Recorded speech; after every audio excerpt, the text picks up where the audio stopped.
వివాదాన్ని తెర మీద తీసుకొచ్చారా? ఎక్కడ అటెన్షన్ మీ మీద పట్టలేదని చెప్పేసి మీ మీ మీద పడాల్సిన అటెన్షన్ అంతా అల్లు అర్జున్ లాగేసుకున్నాడు. సో అసలు ఎక్కడ కనిపించట్లేదు మీడియాలో.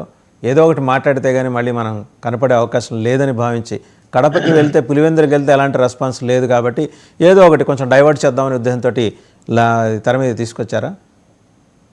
సార్, ప్యానెల్లో ఉన్న సభ్యులకు, 99 టీవీ వీక్షకులకి, వాసుదేవన్ గారికి శుభోదయం. సార్, పులివెందుల్లో జనం లేరా? ఏంటి సార్ మీరు బట్లే మాట్లాడతారు? చూశారు కదా, ఒకసారి టీవీ పెట్టుకొని చూడండి సార్, అర్థమవుతుంది. సార్, ఆయన ఆ ప్రవాహానికి, జన ప్రవాహంలో కొట్టుమిట్టాడుతున్నారు జగన్మోహన్ రావు గారు, ఎట్లా జనాలను కలవాలనే ఉద్దేశంతో. సరే, ఇంతకుముందు కిరణ్ గారు చెప్పారు, చాలా నవ్వు వచ్చింది నాకు. మోడీ గారే అంబేద్కర్ని పైకెత్తారు అని చెప్పారు. అమిత్ షా గారు 2 రోజుల ముందు అంబేద్కర్ గురించి ఎలా మాట్లాడారో చూడండి, మీకే తెలుస్తుంది. కిరణ్ గారు ఒకసారి చూడాలి. రాష్ట్రంలో ఇటు కేసీఆర్ కానీ, జగన్మోహన్ రెడ్డి గారు కానీ ఎస్సీ, ఎస్టీ, బీసీ మైనార్టీలని అంబేద్కర్ గారి దేశంలో ఎక్కడా లేని విగ్రహాలు పెట్టిండేది ఈ 2 రాష్ట్రాల్లోనే గుర్తించాలి. మీరు ఏమన్నంటే అంబేద్కర్ను మేమే పైకి తెచ్చినాం, మోడీ పైకి తెచ్చినారన్నారు. నిన్న అమిత్ షా ఏం మాట్లాడారో ఒక్కసారి విజువల్స్ టైం ఉన్నది కానీ ఒకసారి పెట్టుకొని చూడండి నిదానంగా. దాని గురించి బీజేపీ చిత్తశుద్ధి అర్థమవుతుంది మీకు.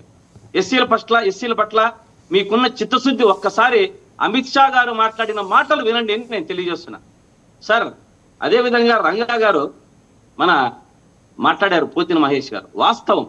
ఎందుకంటే రంగా గారు ఎందుకు మాట్లాడారు, రంగా గురించి, పోతిన మహేష్ రాధా గురించి మాట్లాడిన మాటలు వాస్తవాలు మాట్లాడాడు. ఎందుకంటే అతను వాళ్ళ నాన్నను పొట్టన పెట్టుకున్న కూటమి వైపు ప్రయాణిస్తున్నాడు, వాళ్ళ నాన్నను పొట్టన పెట్టుకున్న టీడీపీ పార్టీ వైపు ప్రయాణిస్తున్నాడు. అతను రాజకీయాల్లో ఎదగకపోవడానికి కారణము అతను పొట్టన పెట్టుకున్న టీడీపీ పార్టీ వైపు నడవడం, అతనికి చేతగానితనం, అతను పార్టీలు మారడం వల్లే అలా అయిపోయాడు రాధా. ఇప్పుడు రంగా గారు ఉన్నారు. రంగా గారు గతంలో కాపుల ఆరాధ్య దైవమే కాదు అతను. రంగా గారు ఇంతకుముందు మన టీడీపీ సోదరుడు చెప్పినట్ల బడుగు బలహీన వర్గాల ప్రతి ఒక్కరి ఆశాజ్యోతి రంగా గారు.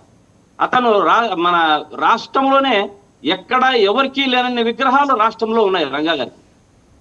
రంగా గారు ఒక మాట మాట్లాడి ఏదైనా చేసినాడంటే బడుగు బలహీన వర్గాలకు ఆ పని అయిపోయేంత వరకు కూడా అతను వెనక తగ్గేవాడు కాడు. కానీ అదేదో చెప్తారు కదా సార్, సామెత, ఉన్నా ఒకటే ఊడినా ఒకటే అని. రాధా గారు అతని మంచితనం ఏం ఉపయోగం పడదు అంటున్నా. నీతి, నిజాయితీ, నిబద్ధతగా ఒక పార్టీ వైపు నడుస్తూ ఒక పార్టీలో ఉండింటే అతను బాగా ఎంపీ అయిపోయేవాడు, లేకుంటే ఎమ్మెల్యే అయిపోయేవాడు, మంత్రి అయిపోయేవాడు.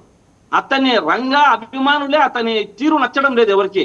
ఎందుకంటే అతను ఒకటే బికాస్ ఆఫ్ టీడీపీని వాళ్ళ నాన్నను పొట్టాన పెట్టుకున్న పార్టీ, ఆ పార్టీ వైపే పయనిస్తున్నాడు. అందుకని అతనికి ఎక్కడా లేదు ప్రజలలో. కానీ అతన్ని రంగా కొడుకుగా మాత్రమే ఆరాధిస్తారు జనాలు. రాజకీయంగా అతన్ని ఎవరు ఎత్తుకోవడం లేదంటే కారణం ఇదే అనేది గుర్తించాలి.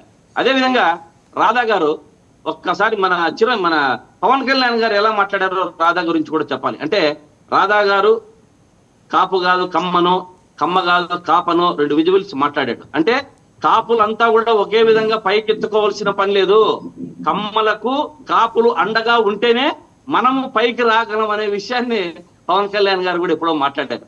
కాబట్టి ఇటువంటివంతా కూడా రాధా ఎరగకపోవడానికి కారణం అన్ని పార్టీలు కూడా. ఇప్పుడు విజయవాడ నడ్డిబొట్టు ప్రాంతంలో కానీ, చుట్టుపక్కల ప్రాంతంలో కానీ ఏ పార్టీ అయినా సరే మన వంగవీటి రంగా గారి బొమ్మ పెట్టుకుందే వారికి మనుగడే ఉండదు.